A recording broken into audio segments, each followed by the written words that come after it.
Understanding buyer agency could make a big difference in how smoothly your sale goes. In this video, we'll break down what buyer agency is, how it works in Michigan, and what you should know as a seller to protect your interest and maximize your sale price.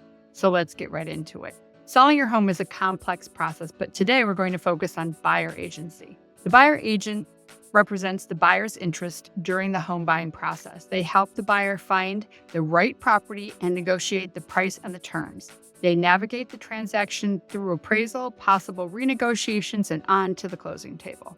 Prior to 1994, Michigan did not practice buyer agency. There was a lot of confusion for buyers and no one was working for them, and it was really kind of buyer beware. At that time, real estate agents typically worked for the interest of the sellers, with all agents in the transaction operating as sub-agents to the seller's agent. Buyers working with a real estate broker's agent were considered customers of the brokerage, not clients, and the broker typically only represented the seller. This meant that buyers often navigated the purchase process without formal representation, leading to a potential conflict of interest and a lack of advocacy for the buyer's best interest. And most had no idea it was even happening. In a study in 1983, it was found that 72% of these buyers mistakenly thought the agent showing them homes represented their best interest. It is important to note that all listings belong to the broker of the company. A single agent working in a brokerage does not own that listing. His broker does. He is an agent of that broker. So, before buyer agency, dual agency was created every time two agents from the same brokerage listed and sold the same house because they were doing so as a sub-agent to the listing broker.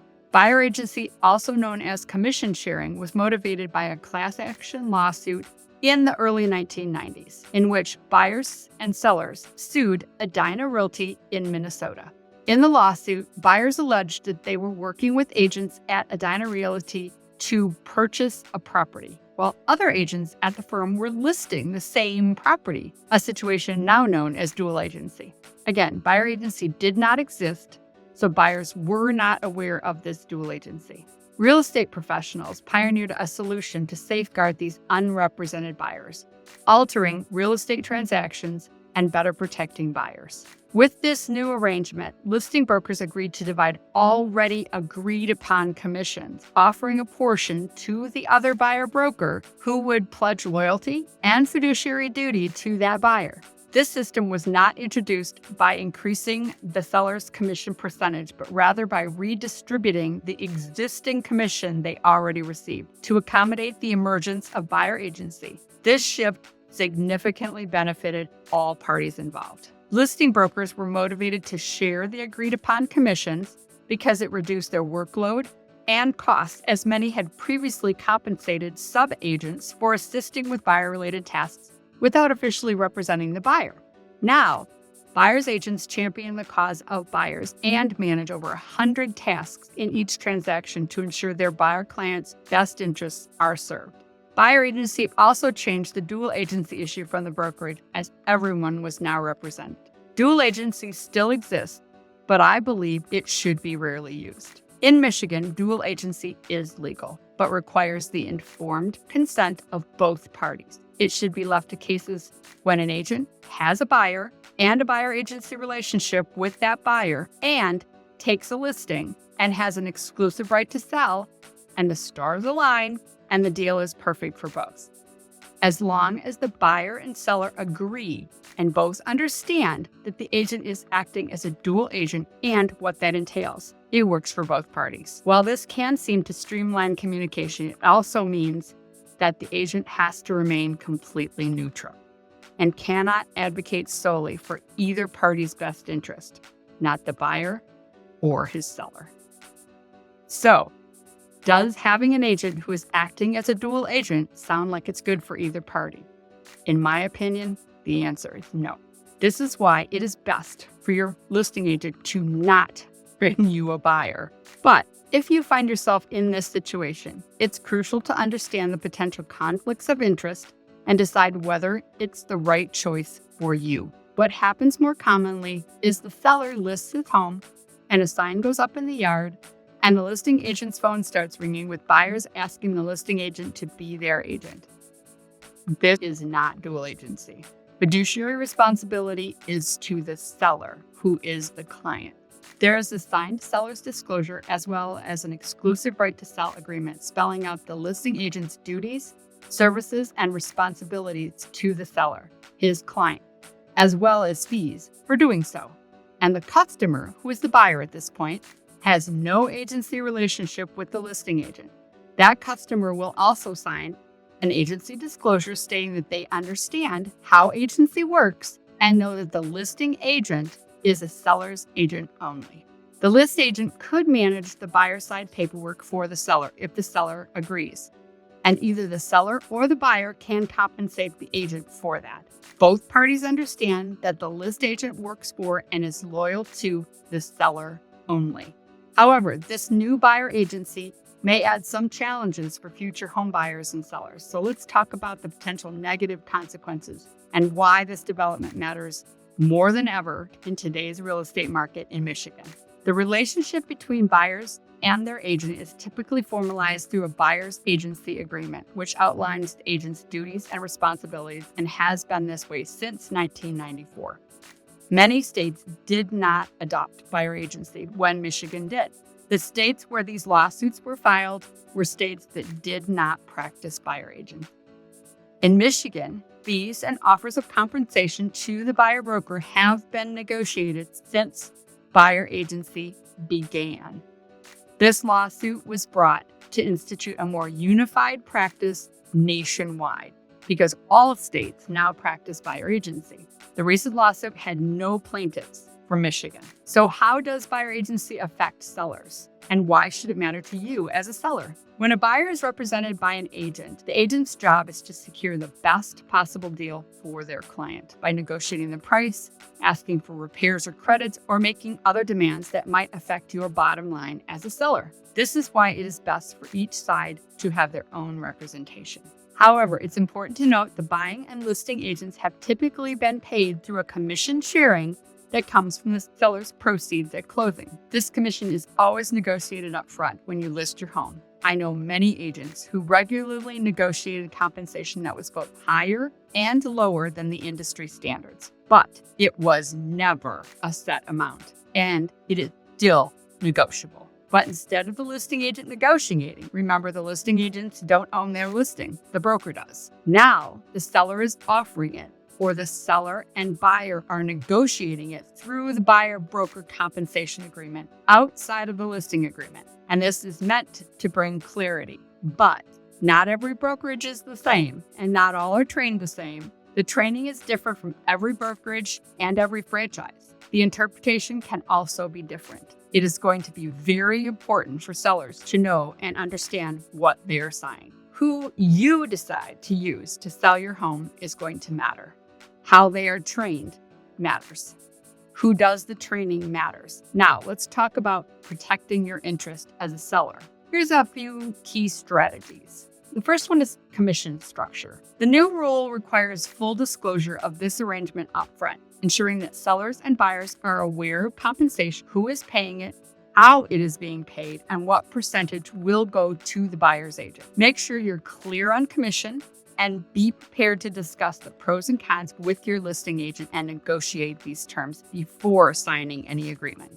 On the surface, this may seem like transparency is a win for everyone, but if we dig a little deeper, there are some unexpected ripple effects that could catch home sellers off guard. The first one is, if you choose not to pay buyer agency upfront, be prepared for that buyer to ask for compensation anyway. They may ask for compensation on the buyer-broker compensation agreement.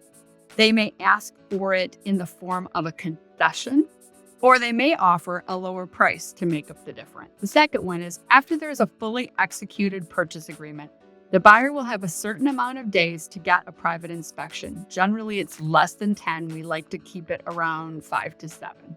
They also have the right to come back and ask for inspection issues to be fixed, or a concession to have the repairs done by the buyer after closing. This may be something the buyer needs if they must pay their buyer's agent.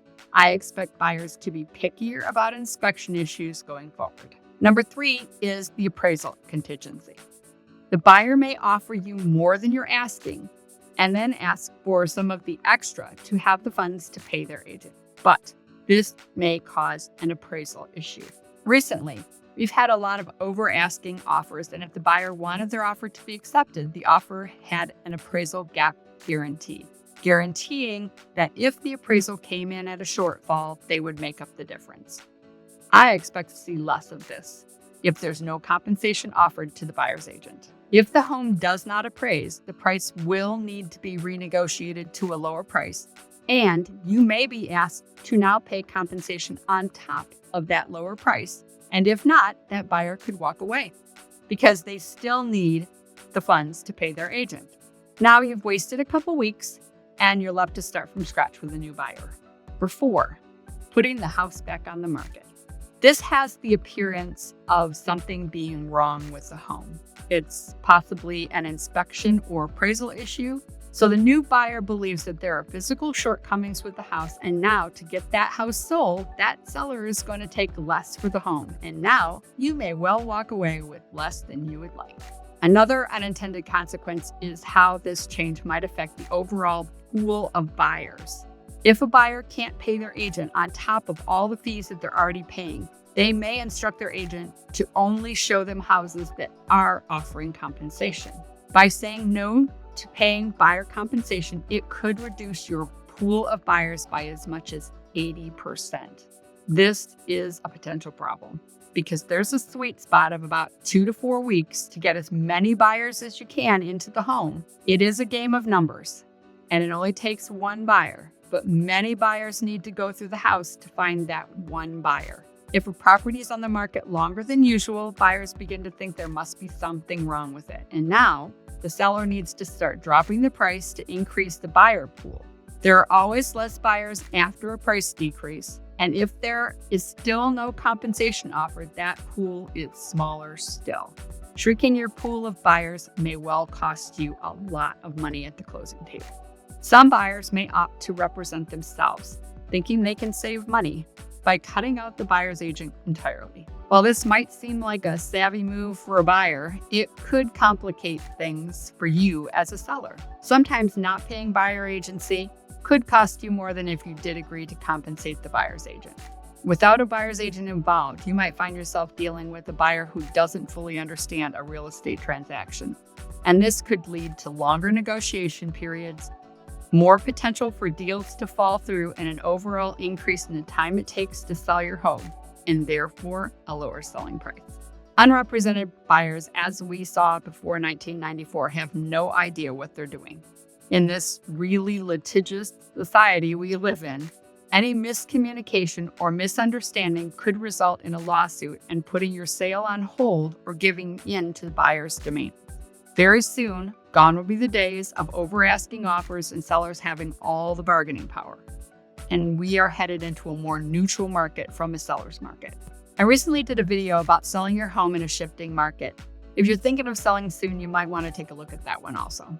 Neutral markets rarely last very long, and the next step after that is a buyer's market, where the seller will need to compete with other sellers, and paying buyer agency may be a good option to make you be able to compete. We're already seeing a lot more homes on the market year over year from last year. Real estate runs in cycles, but no matter what market we're in, a good listing agent can play a critical role. Their job is to represent the client's interest and help navigate the sale. Make sure your agent is experienced and knowledgeable about the local market, including how to handle situations where buyer agency could change the amount of money you put in your pocket at closing. Understanding buyer agency is key to navigating a sale successfully. By being informed and working closely with your listing agent, you can protect your interests, negotiate effectively, and ensure a smooth transaction from start to finish. And that is always our goal. If you're getting ready to sell, and if you have any questions about buyer agency or anything else related to selling your home, drop them in the comments below or reach out to me directly. Thanks for watching, and I'll see you on the next video.